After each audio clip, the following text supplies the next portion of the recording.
Hey, let's talk about when Dr. D, David Schultz, and talking about kayfabe and not kayfabe, and back in when guys protected their business because it was their business.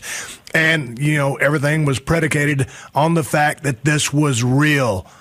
When John Stossel went back to do that interview with Dr. D, and Dr. D, I never met the guy, David Schultz, but he was probably a little bit on the aggressive side, and he slapped John Stossel a couple of times and really damaged his ears, but obviously a very unwise move, not a smart thing to do, but he was trying to protect the business in his way. What was your opinions when that was going down?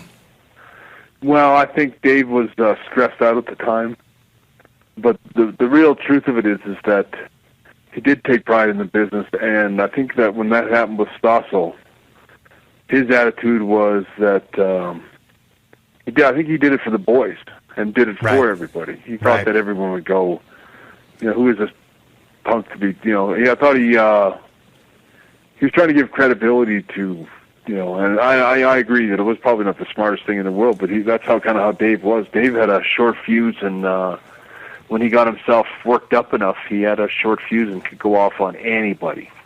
But in saying that, I always thought Dave was always he was always a good guy to me, and I always felt that you just had to sort of work through that and calm the beast in him sometimes and get him back to his. But he was. In looking back on that, I've seen that clip back so many times, and I have to admit that that Stossel did deserve to get slapped. He was. He really had the line by a long shot. He did. He crossed the line. He had an indignant tone. It was condescending.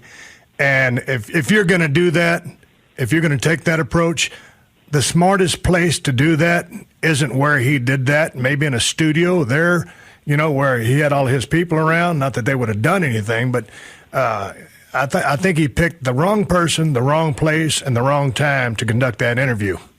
Right. But I always thought Dave, in looking back over things over the years, I've always thought he was a hero to me for that day. He was always a hero. That was what he did that for a lot of the boys. Saluted him on that one.